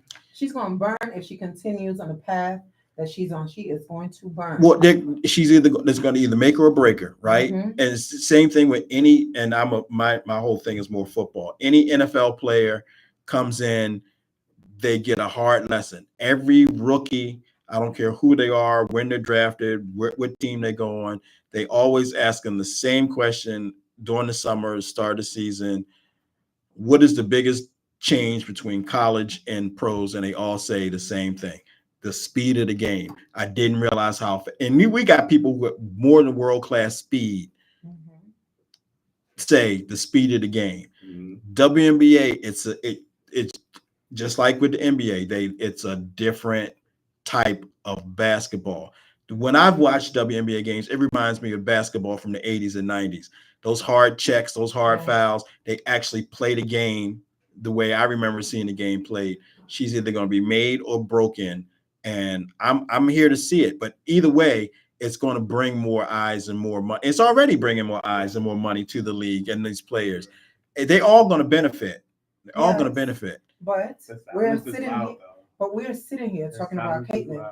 But yet we're not sitting here talking about Angel Reese and how great she's playing. Oh, well, I'm not talking about how great. I'm not talking about how great she plays, because I know she can play. Yes. And I know Angel can play, because Angel's from right around the corner. Right around the street. Right around the corner. She's a Baltimore girl. Yes. Right? Yep. But with her getting exposure, people are now going to see her play. And I'm here to tell you. You brought up Tom Brady, which I hate. Oh my God, fucking Tom Brady. Oh my God. But Tom Brady got the rings, but he's never going to be considered, in my mind, the greatest football player, because he's a whining crybaby piece of right. But we're gonna see. We have two players at the top of their game. Two players, one black, one white, same age. Angel Reese walks into this room, she will command this room. Caitlin walks into this room, she's going to walk in hunched over, unsure. Why is that? Because we as a black people, we always have to walk like that. We have to. Always. And now not just basketball, and everything we do. Everything that we do. Now we got a poor baby. Now, excuse my language. Ain't nobody poor baby. Poor baby. There ain't no poor baby. Man up or get off the court and let somebody else come Cowboy in and the fuck up. Cowboy the fuck up. Yep. That's it. But I'm also going to say, with that thing with her going to Iowa, had she gone to UConn and been under Gino, God, I never pronounce his name right, the head coach of UConn, she'd have been more prepared, because he puts women in the NBA regularly, and these girls are polished. They can play. They know how to deal with the press, and they've been in the WNBA for 10, 12 years, and they all putting it up, and they all of it. The difference in going to Iowa and going to UConn, going to LSU, going to South Carolina, back in the day, Tennessee, it's a difference. Iowa just bubbled up. So we'll see. I'm going to give it until next year to figure it out. We're going to see. Now, we'll transition to something that's almost as important as sports. Almost.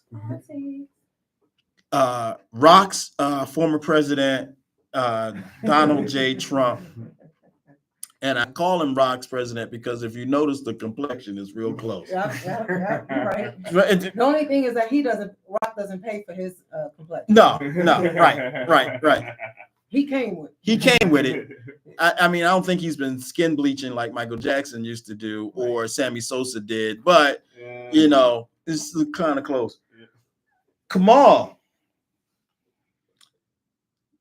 what were your? Did you watch the live?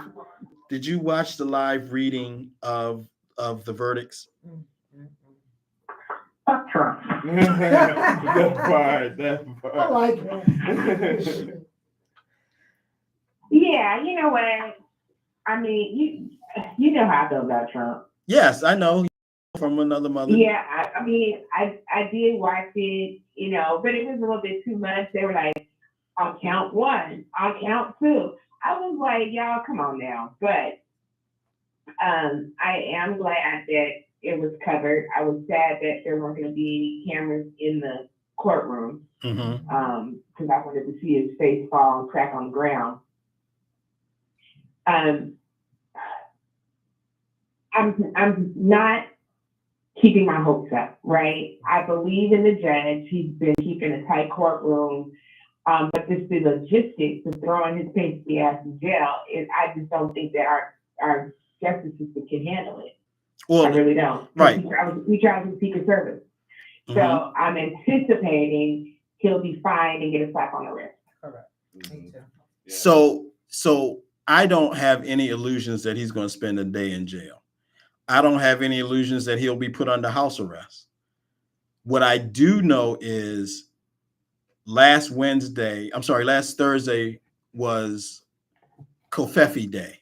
And when they counted down, and the countdown was kind of ridiculous, but also kind of awesome, because I watched it on MSNBC and I've seen clips from Fox News, because I can't watch Fox News on my TV because I make a decent salary, but I can't afford to buy a new television every time. I would have thrown a brick or shot a bullet into my television anytime I watch Fox News. But I watched the clips, And when you got CNN and you've got MSNBC, they were counting like unbelievably happy, trying to keep it on the down low, like count 1 guilty, count 2 guilty, count 3. And Fox was like, count 1 guilty, count 2 guilty, count 3 guilty. Well, people were upset. 5 guilty. You know, it was a whole different vibe. And look, we know he's not going. Even if we don't think he's going to jail. There's nobody who has a realistic illusion that his ass is going to spend a day in jail. Right? I want to see him with a bracelet on his ankle. Yes. But the hypocrisy that is out there is not surprising. It's just so disappointing. Rob? I have a question. Yes, sir.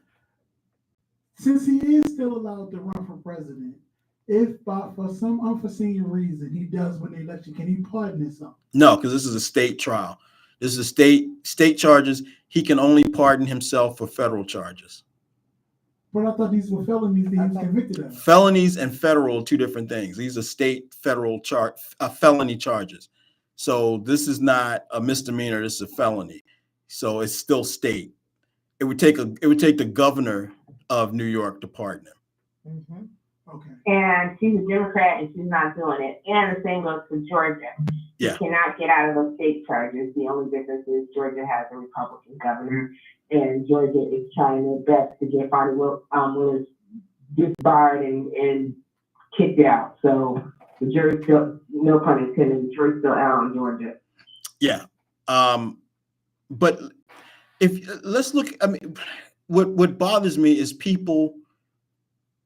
Well, we all know that there's the uneducated and the uninformed, and the people who don't want to be educated and don't want to be informed. They just what they read, what they get fed into their brains from watching Fox News, AON, News Nation. They want to be told how to think. And that's their education. That's their knowledge of what's going on. No one is talking about the totality of the situation. His business, the Trump organization, has been found guilty already of malfeasance. His charity organization has been told it can no longer do charity work at all out of New York City. Nope. He himself has been found guilty, well, not guilty, culpable of slander, and he wasn't found guilty per se, but he was found responsible. Sexual assault. Sexual assault, right. So that's 4. That's 4. And they still believe this is a political witch hunt. This is what they say. If you turn on these stations, you hear political witch hunt. At some point, you have to say, if you're a right-thinking human being, he's got a lot of shit with him, right? We know, we lived through Gary Hart being ostracized, kicked out of being able to run for president because he took a picture with a woman sitting on his lap on a dock in front of a boat. That was enough scandal to get him kicked out of the race. We saw John Edwards, thank you. He was guilty as hell. He was having an affair with his photographer while his wife was dealing with brain cancer. Had a baby with this woman. And he used campaign funds to pay for everything. Yes, to cover up that affair. Nobody screened witch hunt in those situations, and those were Democrats. We've seen Republicans, former running for office, who get caught up. We saw the governor of Illinois, a Democratic governor of Illinois, go to jail. They do not believe this man can do any wrong. I saw something today on Facebook. It cracked me up, and I said I wasn't going to forget it. I'm glad I didn't forget it. Someone posted that they watched the lottery, and I say it the lottery because it's a lottery money.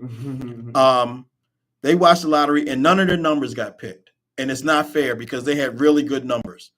And every number they had was a good number. Not a single number was picked. And it's it's a witch hunt because they should win because they have good numbers. And this is the same shit this man is saying. You can't hold me responsible because I ran for president. And as running for president, I can't be held responsible for anything I do. And this is the funny part to me, like not only the comedic funny part, the humorous part of it is the irony of it. He wants the Supreme Court to say that as president, he can do anything he wants and gets away with it and can get away with it.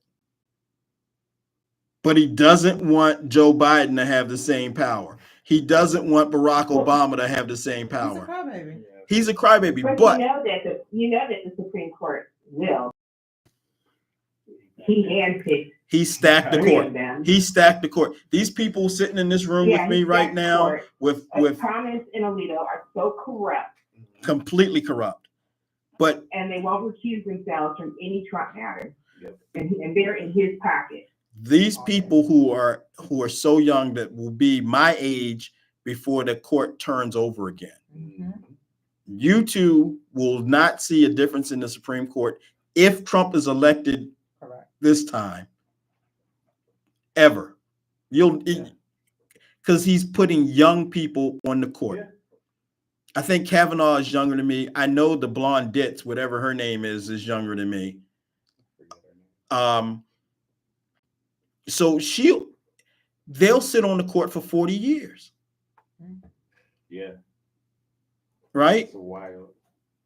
40 years. Yeah. If Biden gets 4 more years, there's a strong possibility he will have to replace Sotomayor because she's having some issues. But there's also a strong possibility that he gets to replace Thomas. Not for corruption, but because he's just getting up there in age and his time's going to come. He is the most honorary Negro I know. He's going to stay on that court till he's 112. I don't think he's got those legs. I think it's coming up for him. I really think it's coming up for him within the next 4 years. But what I don't want is for Trump to be able to replace him. Yep. Right. So I'm looking at 2, hopefully 2, that Biden can put on there. But look. Well, but I mean, I don't think Thomas is going anywhere because it's the power.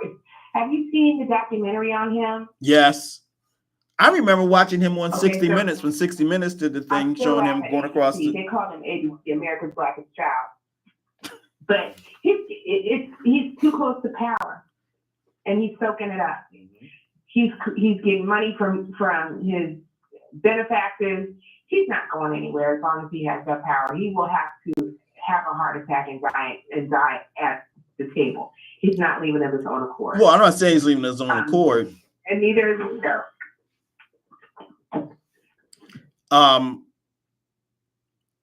But I look at, we didn't think, oh my gosh, my memory.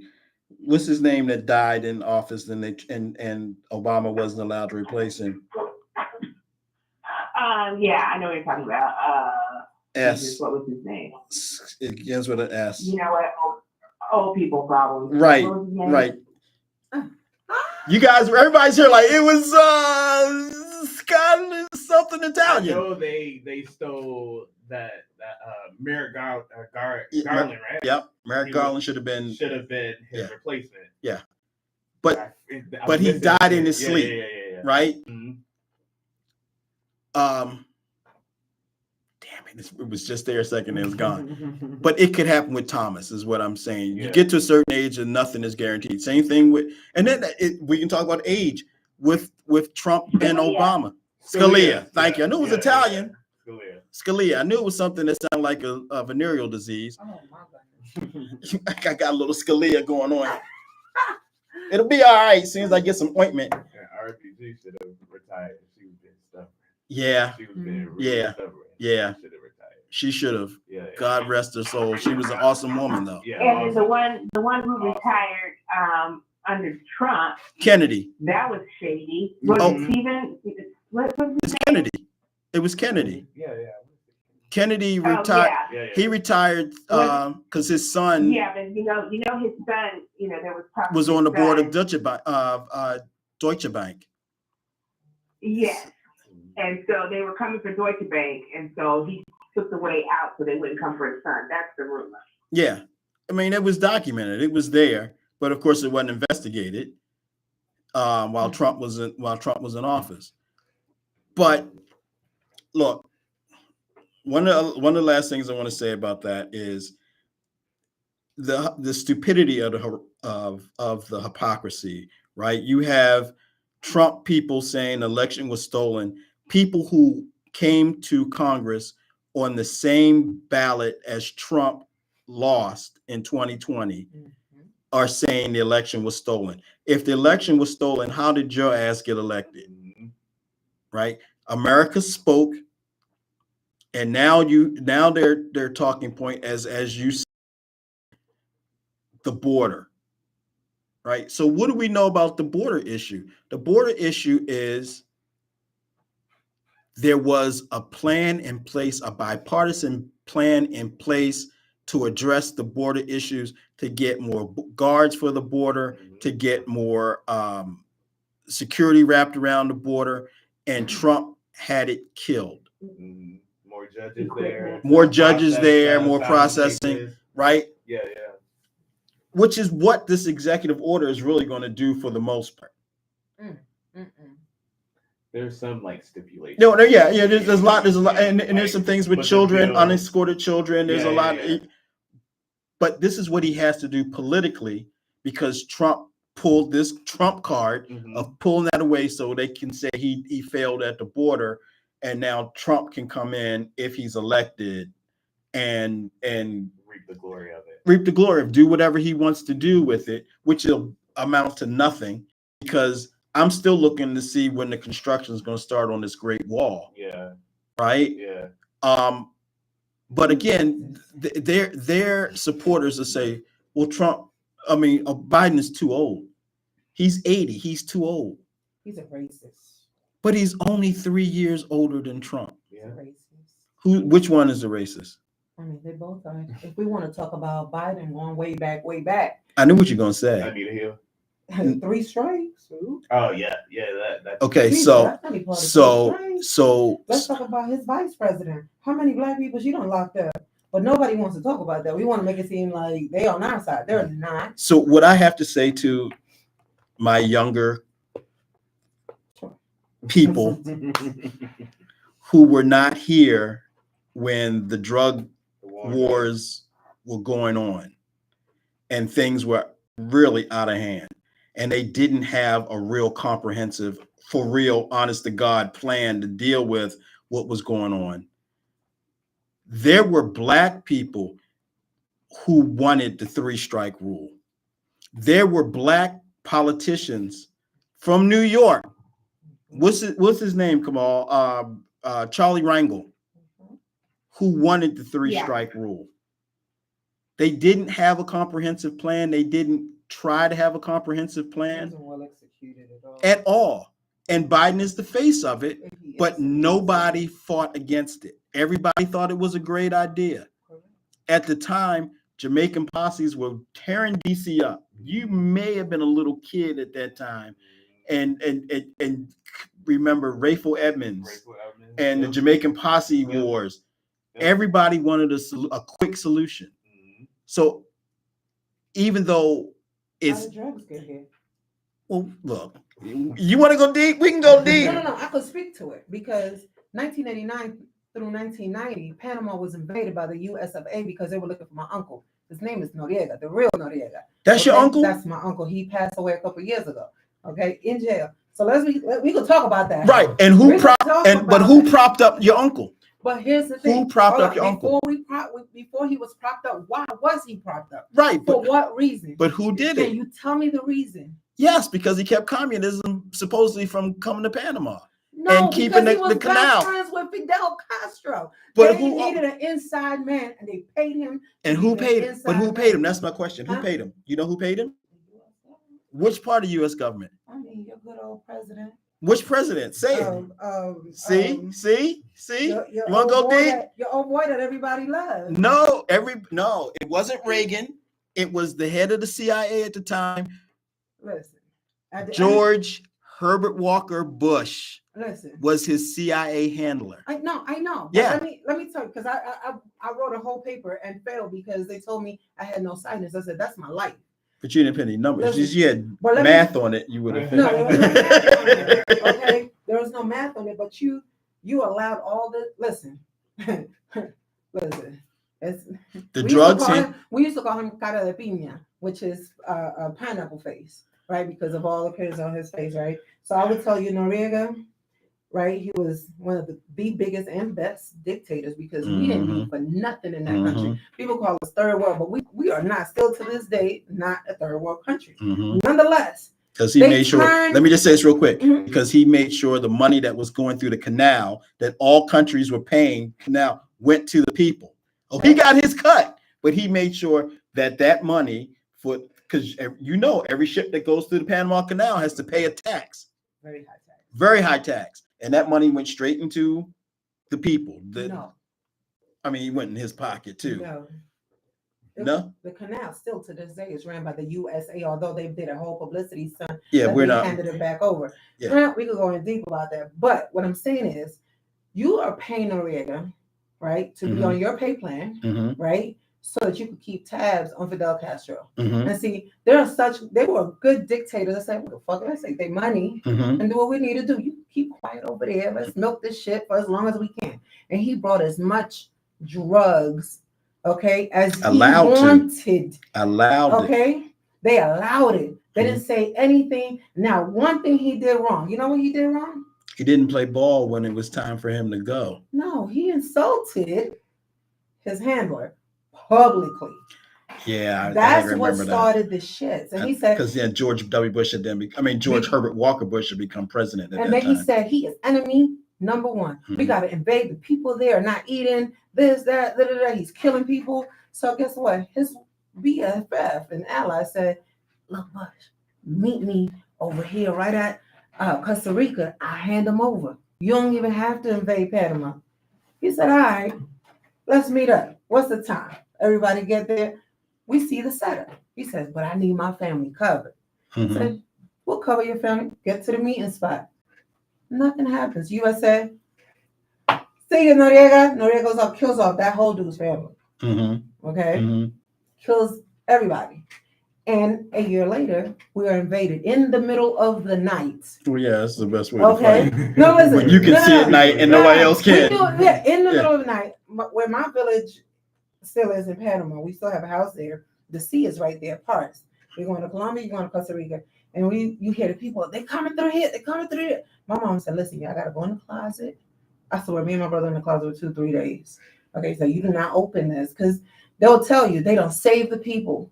But they murdered thousands of Panamanians that had information, including one of my family members. Okay, so what I'm saying is the USA are bullies. They do what the hell they want. Trump, with his mega, whatever he want to call it. Listen, let's talk about Biden. All these European people that do not look like us came over on planes. They got food stamp, they got welfare, and they have a place to live, right? But us, the ones that look like us, it took us 2 years to come over to this country legally, right? But the Latinos are rapists and gang members and this and that, and we have to build a wall. But the Europeans that look white, we're going to bring them and fly them over in first class. You don't have to fly them over. There's no wall between United States and Canada. No. There's no wall between New York and the Atlantic Ocean. Okay. Right? We know that immigrant means anybody that's lighter than rock. I'm sorry, anyone darker than Rock. Immigrant is anybody darker than Rock. Correct. Right? Illegals. Trump came down the escalator talking about Mexico's not sending their best. They're sending drug dealers and rapists and killers. We know they made a whole thing about MS-13. False. The caravan of killers coming. I'm still waiting for that caravan to come. And I've seen a lot of Dodge Caravan. I ain't seen a gang of Mexicans and none of yet. We got smarter. We went over to Germany. We paid for cheap education. We came over with degrees, and we started taking over your white people jobs. And now all of a sudden we are enemy number one. So no, it's deeper than that. So the United States, but the United States, and I just had this conversation with my mother. The United States is a country of immigrants, right? Historically. We can go back to, discovering a country where people already are. Okay. We can go back to that. But we can honestly say from Italians, Germans, Irish, Vietnamese, Koreans, Japanese, no immigrant, and I don't even want to go back to slavery because we can come forward because we weren't immigrants. You can go forward. No other minority group that immigrated to this country has been allowed to be comfortable until Hispanics started coming over as a cheap labor force. And now you have Spanish language on labels, Spanish language signs, Spanish language channels. Because cheap labor is coming from the South, and the Republicans wanted it. The Republicans allowed it. Nobody coming up here from El Salvador went to Ivory and said, I need you to have your signage say in Spanish, not to eat the soap, right? The people who had the power made that possible so they could have the cheap labor, and they made it comfortable. If I leave America and I go to France and everything I see is in English as well as French, I'm gonna feel pretty comfortable. Absolutely. If I don't have to assimilate and I can have my community around me, I'm gonna send for more of my people. Now it's an issue. Now it's a problem because it becomes a wedge issue. As long as you can still get watermelons for 25 cents a pound, whatever they are now, because you're paying people 6 and 7 cents a watermelon to pick because they're coming to do it. Nobody else will do it. They're going to keep allowing it. So it's been allowed to become an issue that really has never been an issue until they wanted cheap labor. And Black people, I'll say this to the day I die, Black people have been lazy since we stopped working for free. Right? So, look, as I see it, we are way over time. I want you both to come back. Most definitely. We want to have, your prom is huge. Yeah. I'm real excited, but I'm glad to see that you're young, you're engaged, you're intelligent, you know math. I got some things on my checkbook I might need y'all to check out. Because I have my own smoking meat business and my food is delicious, but people don't pay me. You see what I'm saying? Because they know I love them and I let them slide for a while. Yeah. And then they want to buy my ribs and then put sauce on my ribs. I don't need no sauce. You don't need it. They good ribs if you got to put sauce. My ribs, But anyway, but seriously, I want you guys to come back. Proposition. You bring the ribs next time we come back, and we will give away 2 tickets to one of your listeners. Say less. Yeah. What? Yeah. Done and done. Well, if I bring the ribs, yes, we bring 2 free tickets. He's about to want my tickets. We could have that arranged. arrange. Yeah, now. we can arrange that for Listen, we sure. can have that For arranged. sure. We appreciate Look, you having us. it's a little self-promotion. Rock is gonna hate me for this.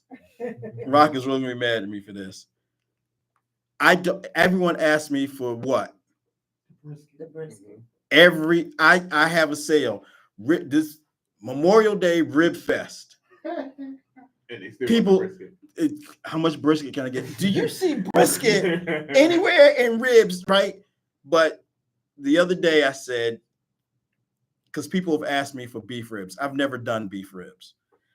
I mean, I have the brisket down, I have the ribs down, have the pork belly down, I have the pulled pork down. I do these in my sleep. I've never done beef ribs. Everybody else with beef ribs. So the other day I bought some beef ribs and I made them yesterday, and I took them to this restaurant that's been selling some of my stuff, and it's a thing. So Father's Day weekend, they're going to have my beef ribs for sale. Okay. Now this is going to get me in trouble with Rock.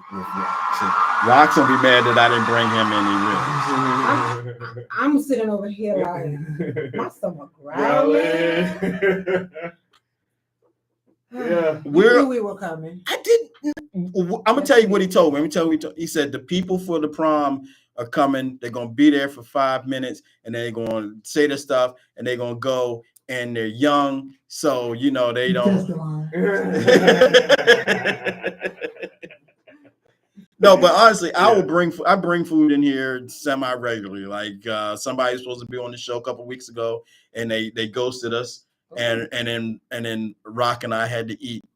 What was that, about 100 chicken 3 wings? That was Test the Lion. 3 wings. I brought a rack of smoked chicken wings. Yeah, I'm guessing you didn't bring us no food, and you want to talk about all the other guests you brought.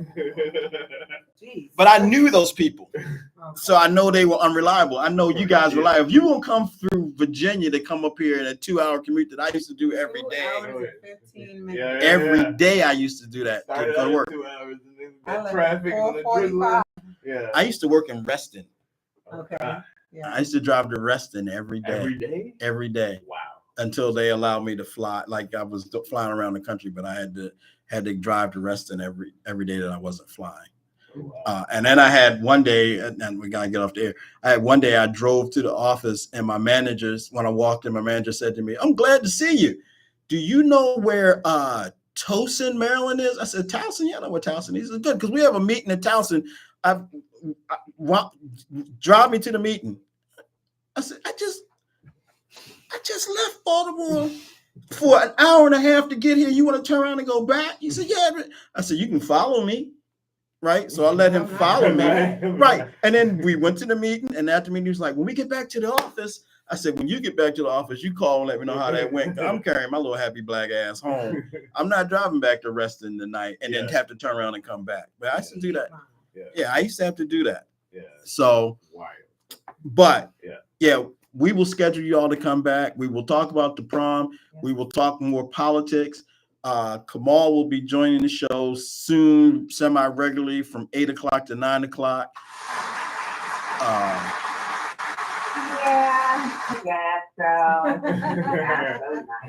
But again, look for the Nitelifer or look for me on YouTube. Liberace and the Popettes. You will find out why we were excommunicated from the Catholic Church. As soon as I get home. Why are you pointing people to your nonsense? I'm going to listen to this. I'm definitely gay. Most definitely. Most definitely. I love to hear the people say. Yeah. Yell fire. Who was the Pope at the time? We had just lost Pope John Paul II. And so it was that Right. Nazi sympathizer. Then we got as you called him, Pope Ratzenigger.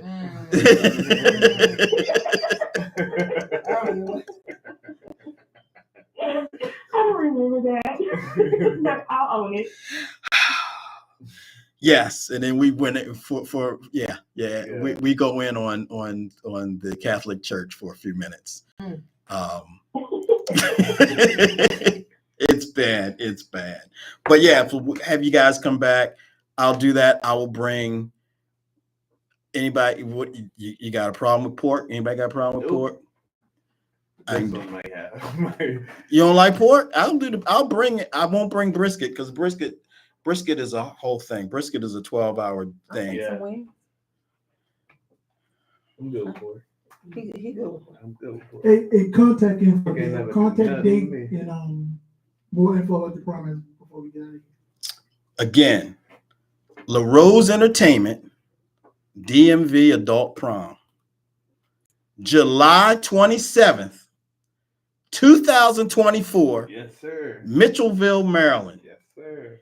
Everyone's tickets will cost them $125 per person. Unless they know me, and then they get the discount, and your ticket is $236.78. You can follow LaRose Entertainment on all social media except X, because now X has porn, which I think the name sets up for porn.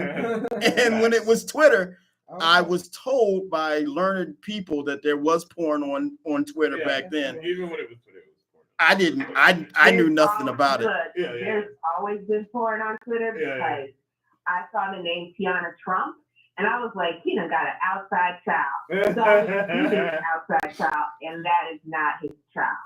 So we hear, right? But I had to find out the hard way.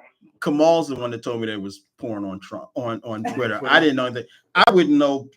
I don't know about these things. But IG, Facebook, TikTok. TikTok is LaRose ENT. So LaRoeENT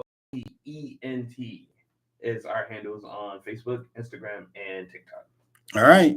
We're going to get y'all some people to come to this prom. Awesome. Thank you so much for having us. I will bring ribs. We're going to have you guys back before. I'll bring some food and you'll like it. Because I'm an old school person. Hey. What? You don't want no pork? You're going to eat this pork and like it. That's how I was raised. You ain't getting up from this table. You eat, clean your plate. And I don't think I'm going to have trouble with you cleaning your plate. You're like, and you'll do just like this. I don't even like pork after this. I'm just going to eat these because you're making me eat these. But, guys. We're in their Horseshoe, right? Yeah. Do they still have that pizza place inside of Horseshoe? Yeah. Okay. I've never stepped foot. They got the best pizza. I've never stepped foot inside Horseshoe. Really? No. Yeah, I've never gambled there, but the pizza's good. I gamble every day I walk up my house. Facts. But DJ Rock Nice. Yeah. We're gonna work this out. We get these people here again. Maybe by then the 3rd of the 3rd will be available. If not, don't tell a person about the ribs because you ain't got to share. Yeah, you ain't got to share. That's what we need to do. You ain't got to share. I'm from that generation. I know what's mine, and this ain't it. This ain't yours. Sorry, Coco, you're gonna be short. So again, thank you everybody listening in. Nightlife Circle of Sanity every Wednesday night, 7 to 9. We went a little long because it started a little late, but LaRose Entertainment Adult Prom. We're gonna be in that spot. And if it's not on your documentation, please put it in the documentation. No paper bags with your own booze in it. We're gonna keep it all aluminum foil. We're gonna keep it classy. But DJ Rock Nice, what do we do when we get up out of here? The nightlife, the night circle of sanity, ladies and gentlemen. Come on, you gotta check this out. What you got? This is state of emergency. The nightlife, the night circle of sanity, ladies and gentlemen.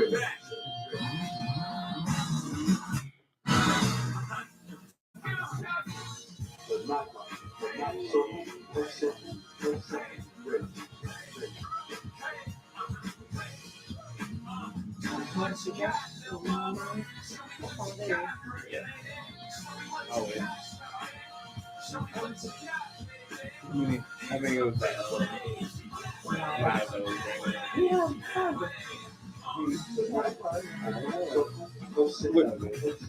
iPhone? Yeah. You want answers? Appreciate you. Should have let me know a long time ago. Yeah, I wasn't even thinking. You can't handle the truth. Handle the truth. The Nitelifer, the night circle of sanity, radio show. Y'all like that? I did that. I created that by myself. Nice. I had no help with it from anybody.